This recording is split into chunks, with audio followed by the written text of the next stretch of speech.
வாழ்க வளத்துடன். அனைவருக்கும் அன்பான வணக்கங்கள்.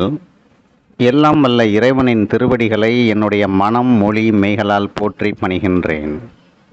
நம்முடைய வாழையடி வாழை யூடியூப் சேனலில் வைகறை வைரங்கள் என்ற தலைப்பின் கீழ் தினம்தோறும் ஒரு நற்செய்தியை வழங்கி வருகின்றேன். இந்த வரிசையில் இன்று நாம் காணவிருக்கும் வைரச் செய்தியின் தலைப்பு கிரிவலம். தலைப்பை கேட்டதும் சட்டென உங்களின் நினைவிற்கு வருவது திருவண்ணாமலை கிரிவலம். கிரி என்பது மலையை குறிக்கின்ற ஒரு சொல். வலம் வருதல் என்பது சுற்றி வருதலை குறிக்கின்றது. சிவ பரம்பொருள் ஆதியும் அந்தமும் இல்லா அருட்பெருஞ்சோதியாக தோன்றி திருமால் மற்றும் பிரம்மனின் ஆணவத்தை அடக்கி உண்மையை உணர்த்திய சிறப்புமிக்க தலம் இந்த திருவண்ணாமலை திருத்தலம் என்று புராணங்கள் கூறுகின்றன. இங்கு உள்ள மலையையே சிவலிங்க திருமேனியாக பாவித்து மக்கள் மலையை சுற்றி வந்து அல்லது வலம் வந்து வழிபாடு செய்கின்றார்கள். திருவண்ணாமலையில் எல்லா நாட்களிலும் மக்கள் கிரிவலம் செல்கின்றார்கள். குறிப்பாக பௌர்ணமி என்ற முழு நிலவு தினத்தன்று லட்சக்கணக்கான மக்கள் கிரிவலம் செல்கின்றார்கள். பண்டை காலங்களில் வெகு சிலரால் மட்டுமே பின்பற்றப்பட்டு வந்த இந்த கிரிவல வழிபாடு இன்று பல லட்சக்கணக்கான மக்களால் பின்பற்றப்படுகிறது. கிரிவலம் செல்லும் மக்களின் எண்ணிக்கை நாளுக்கு நாள் அதிகரித்து கொண்டே செல்வதை காண முடிகின்றது. ஏன் இந்த மாற்றம்? மக்களிடம் பக்தி மிகுதியாகிவிட்டதா அல்லது இறைவன் மீது அன்பு பெருகிவிட்டதா? ஒருபோதும் இல்லை. மாறாக அச்சம் மிகுந்திருக்கின்றது. பயன் நோக்கங்கள் மிகுந்திருக்கின்றது. அச்சம் ஏன் மிகுதியானது?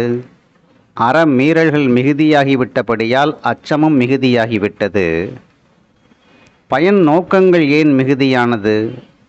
தேவைகள் அதிகரித்து விட்டபடியால் பயன் நோக்கங்களும் மிகுதியாகிவிட்டன. சிவத்தின்பால் கொண்ட தூய நிபந்தனையற்ற அன்புடன் கிரிவலம் செல்லும் மக்களை விரல் விட்டு எண்ணிவிடலாம். பெரும்பாலானவர்கள் கிரிவலம் செல்வதை ஒரு சுற்றுலா செல்வது போல் சென்று வருகின்றார்கள். இன்றைய தினம் சிறப்பான சித்திரை மாத முழு நிலவு தினம். சித்ரா பௌர்ணமி என்று சிறப்பித்து கூறப்படும் இந்நாளில் ஏராளமான மக்கள் கிரிவலம் செல்கின்றார்கள். கிரிவலம் என்பது ஒரு எளிய மற்றும் சிறப்பான சிவ வழிபாட்டு முறை என்பதில் மாற்று கருத்து இல்லை. ஆனால் கிரிவலம் செய்யும் போது நாம் பின்பற்ற வேண்டிய முக்கிய ஒழுங்கு என்ன என்று புரிந்து கொள்ள வேண்டும். கிரிவலம் செல்லும் பொழுது நம் சிந்தை முழுவதும் சிவம் நிறைந்திருக்க வேண்டும் அல்லது சிவ சிந்தனைகள் நிறைந்திருக்க வேண்டும் என்பது கிரிவல வழிபாட்டின் மிக முக்கிய ஒழுங்கு. ஆனால் திருவண்ணாமலையில் இன்று கிரிவலம் செல்லும் மக்களின் செயல்பாடுகளை சென்று பாருங்கள். உண்மை நிலவரம் என்னவென்று உங்களுக்கு தெரிய வரும். 99% மக்கள் உலகியல் விடயங்களை பற்றி பேசிக்கொண்டும் சிந்தித்து கொண்டும் தான் கிரிவலம் செல்கின்றார்கள். கிரிவலம் சென்று வந்தால் வாழ்வில் திருப்பங்கள் உண்டாகும், பிரச்சனைகள் தீரும், தேவைகள் நிறைவேறும், நினைத்த காரியம் கைகூடும் போன்ற புனைவு கருத்துக்களை சிலர் முன் வைத்தவுடன் மக்களின் மனம் கவர்ச்சி கருத்துகளில் வசமாகிவிட்டது. முழு மதி என்ற பௌர்ணமி நன்னாளில் சிவத்தின் ஆற்றலாகிய சக்தி பிரபஞ்ச வெளியில் மிகுதியாக வெளிப்பட்டு தெரியும்.